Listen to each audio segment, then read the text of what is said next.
चलिए जी, रुक करते हैं एक बार फिर से चुनावी सरगर्मियों की ओर। और आपको बता दें कि इसी बीच एलओपी सुनील शर्मा के ऊपर एक और इल्ज़ाम लग चुका है और ये लड़ाई कंटिन्यू हो रही है, जो कि लगी हुई है एलओपी सुनील शर्मा और दूसरी तरफ एक तरफ सामने खड़े हैं डिप्टी सीएम सुरिंदर चौधरी।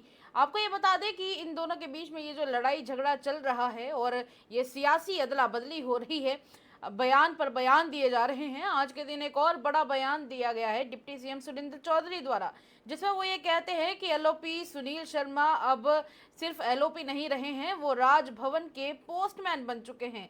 इसी के साथ उन्होंने और भी कई सारे बयान दिए हैं, जिसमें वो कहते हैं कि जो बात सुनील शर्मा कहते हैं वही बात कहीं ना कहीं महबूबा मुफ्ती रिपीट कर देती हैं। और उनका कहना है कि कहीं ना कहीं भारतीय जनता पार्टी और पीडीपी की जो पहले अलायंस बनी हुई थी वो अलायंस आज भी कंटिन्यूड है।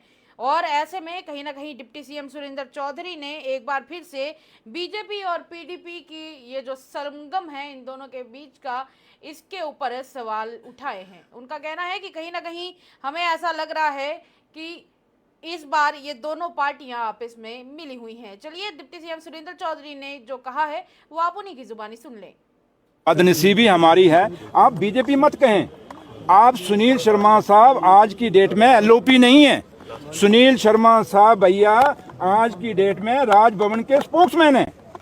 हम जो बात एलजी साहब से सवाल करते हैं या पिछले 11 सालों का सवाल करते हैं बीजेपी और पीडीपी को, तो सुनील शर्मा साहब उस 11 साल के स्पोक्समैन बन के आते हैं। इसका मतलब राजभवन के स्पोक्समैन भी वो हैं और पीडीपी के और बीजेपी के अलायंस के भी स्पोक्समैन वो हैं। तो फिर कहाँ से पीडीपी हमें सवाल, और जो सवाल हमें पीडीपी और बीजेपी पूछती है, ठीक आपने पूछा भैया, वो तो दोनों पूछेंगे। क्यों? क्योंकि वो अलायंस में है, उनका अलायंस था और वो अलायंस आज भी बरकरार है। एक दिन बयान जो सुनील शर्मा साहब देते हैं वही बयान दूसरे दिन महबा जी देती हैं, तीसरे दिन वही बयान सजाद लोन साहब देते हैं, चौथे दिन वही बयान दूसरा कोई लीडर जो ए बी सी डी में जो हैं बीजेपी की जम्मू कश्मीर के अंदर, जिन्होंने हम मिल के हमारे जम्मू कश्मीर का स्टेट का दर्जा तोड़ के यूटी बनाया, तो वही लोग तो मिल के पूछते हैं सवाल। इसलिए मैं आपसे कहूँगा, क्योंकि मुझे और उमर अब्दुल्ला सरकार को और जम्मू कश्मीर की आवाम को आप लोगों से बहुत तवक्को है।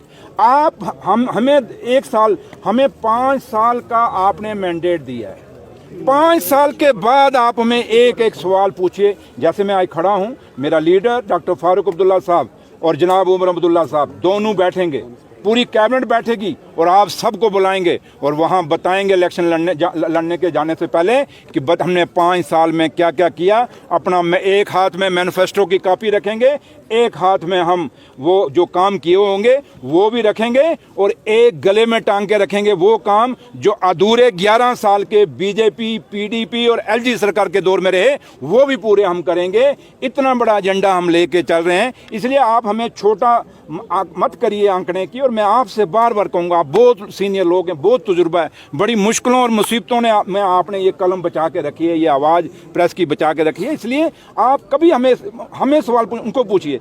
अच्छा, सुनील शर्मा साहब को पूछिए, डेली वेजर 11 साल में क्यों नहीं पक्के हुए?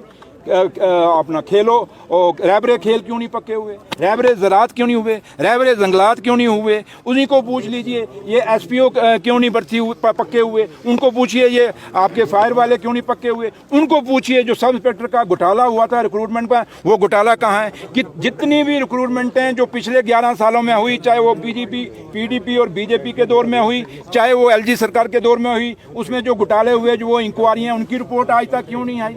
मैं कितने मुद्दे आपको मैं गिनाने पे जाऊं तो मैं बहुत कुछ, लेकिन मैं नहीं गिनाना चाहता, क्योंकि जब हम गिनाते हैं, मैंने पीछे थोड़ा सा कह दिया था लॉलीपॉप, तो पूरी पता नहीं किस किस को मर्ची लग गई थी। बोला मैंने किसको मर्ची, एक यहाँ पे जिन्होंने बैंक के करोड़ों रुपए देने हैं, उसके डर के मारे छुप के बैठे हैं बिल्ली की तरह वहाँ पार्टियों में। हिम्मत है तो आप बोले ना, 11 साल का हिसाब मैं उसको भी बोलेंगे, बोले ना आगे, क्यों नहीं बोलता? इसलिए सुनिए, चलिए मैं आपको बोलता हूँ, सवाल पूछा है जवाब सुनिए, क्योंकि अधूरा नहीं छोड़ के जाऊंगा मैं आपको। हाँ, तो इसलिए मैं आपसे यही कहूंगा कि उनको जो सवाल मैं रिपीट कर रहा हूँ, कुछ मैंने नहीं रिपीट किए, ये सारे सवाल उनको पूछिए 11 साल के। हमें 5 साल के बाद आप पूछिए, हम जवाब देंगे। Thank you. इंडस्ट्री से रिलेटेड एक इम्पोर्टेंट सवाल है, चूँकि एक सोलर एनर्जी जो कंपनी है उन्होंने विड्रॉ किया है, इन्वेस्टमेंट के लिए उन्होंने पहले अप्लाई किया था। यहाँ से जो लोकल इंडस्ट्रियलिस्ट है वो कह रहे कि जो 28,400 करोड़ रुपए की जो पॉलिसी थी यहाँ की जो एग्जिस्टिंग इंडस्ट्रियलिस्ट्स हैं उनको उससे कोई मैं भाई वही तो अभी कहा, मैंने कहा मैं अगर गिराऊंगा यहाँ बड़ा लंबा जो एक प्रेस कॉन्फ्रेंस हो जाएगी। मैं प्रेस कॉन्फ्रेंस करने नहीं आया, मैं इन लोगों से मिलने आया था जो हमारे यहाँ के जो लोग हैं जो बेचारे आज हमारी विरासत को बचाए हुए हैं। मैं आपको कहता हूँ 28,000 करोड़ का पैकेज जम्मू कश्मीर का आया। आप लोग ये सुनील शर्मा से सवाल क्यों नहीं पूछते? आप जब एलजी साहब आते हैं उनको क्यों नहीं पूछते? पीडीपी के लोग जब बोलते हैं उनको क्यों नहीं पूछते? जब दूसरे लोग जो उनकी सपोर्ट में हैं बीजेपी के में उनको क्यों नहीं पूछते? उनको सवाल पूछिए। आप जम्मू में जाइए, पूरी इंडस्ट्री कहती है उस 28,000 करोड़ में से हमें कुछ नहीं मिला। कश्मीर की पूरी इंडस्ट्री को पूछो, कहता है हमें कुछ नहीं मिला। छोटा दुकानदार है वो कहता है हमें कुछ नहीं मिला। फिर वो 28,000 हमारे पास पैसा भी नहीं है, वो पैसा गया कहाँ? हम यही बात तो हम कहते हैं कि एलजी साहब आप वो 28,000 करोड़ जो पैकेज आया था वो खुर्द बुर्द अगर हुआ है, लोगों को उस पर शक है तो एक इंक्वायरी करा लीजिए, वो पैसा गया कहाँ? वो जमीनें जिनको अलाट हुई वो गई कहाँ? एक इंक्वायरी हो जाए। जब मैंने ये सवाल पूछा तो दूसरे दिन मेरा मोटरकेट खत्म हो गया, मेरी सिक्योरिटी खत्म कर दी। तो इसलिए सुरेंद्र चौधरी ये सिक्योरिटी का भूखा नहीं है। मैं तो आज भी ये मेरे पीछे बस दौड़ रहे हैं। मैं तो इनको कहता हूँ, आपने देखा मैं अपनी गाड़ी में बैठ के आया हूँ, पीडब्ल्यूडी की जो डिपार्टमेंट मेरा फीडिंग डिपार्टमेंट उसमें बैठ के आता हूँ। मुझे अगर मारना है तो मेरे रब, अगर बचाना है तो मेरे रब ने, मारना है मेरे रब ने, कोई मार नहीं सकता। तो ये ऐसे पीछे मेरे दौड़ते हैं। अगर मैंने कहा आप इसलिए मेरी सिक्योरिटी विड्रा कर रहे हैं कि मैं सच बोल रहा हूं, तो आप मेरी सारी सिक्योरिटी ले लीजिए जनाब, मुझे भीख में सिक्योरिटी नहीं चाहिए। अगर मेरी ज़रूरत है, आप समझते हैं कि उसको ज़रूरत है प्रोटेक्शन की, तो दीजिए। ये और जो बीजेपी के जिनको बेचारों को सिक्योरिटी नहीं मिली उनको दे दो, ताकि कहीं जाके लोगों को चार दाड़े तो मारेंगे। इसलिए मैं आपको कहता हूँ आप ये 28 करोड़ का मुझे पूछने के बजाय मेरे दौर से पहले का है। और खाली 28 करोड़ नहीं, आप वो 28,000 करोड़ खाली नहीं, आप 28,000 करोड़ के साथ साथ वो जमीनें जो अलाट हुई हैं 2000 हमारे आने से पहले इंडस्ट्रीज को किस किस को हुई वो भी लिस्ट की एक इंक्वायरी हो जाए। ये सवाल उनसे पूछिए। लास्ट क्वेश्चन बड़गाम बायपोल्स को लेकर बताइए जा रही है वो खत्म हुई बड़गाम बायपोल्स को लेकर कैंडिडेट कब तक अनाउंस होंगे और आगा साहब के साथ आप बेफिक्र रहिए, इंतजार करिए। आपकी दोनों सीटें चाहे वो बडगाम की है ये नगरोटा की हैं, ये दोनों की दोनों सीटें हमेशा नेशनल कॉन्फ्रेंस की रही हैं। नेशनल कॉन्फ्रेंस जीतेगी और ये दोनों सीटें हमारी झोली में होंगी। बस आप उस दिन डिफरेंसेस खत्म हो गई क्या? कौन से कहाँ? वो तो आप भी घर में सुबह उठते हैं भाई के साथ लड़ाई लड़के आए होंगे।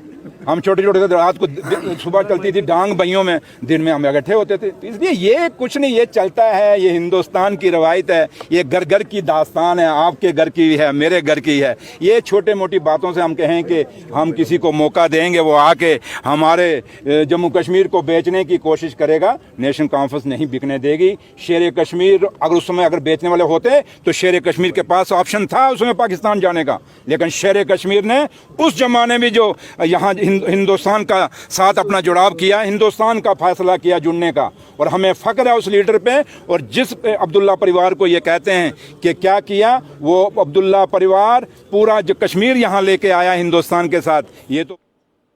और ऐसे में आपने देखा कि डिप्टी सीएम सुरेंद्र चौधरी ने सीधा निशाना साधा है इस बार भारतीय जनता पार्टी और पीडीपी के ऊपर।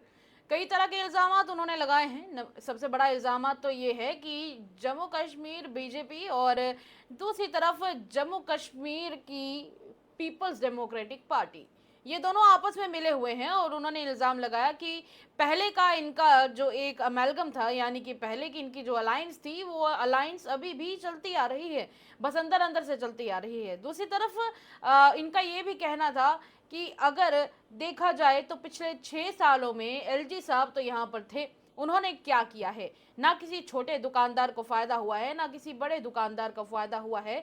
और दूसरी तरफ अगर देखा जाए तो फिर जम्मू प्रोविंस में भी किसी को कुछ नहीं मिला, ना ही कश्मीर प्रोविंस में किसी को मिला है।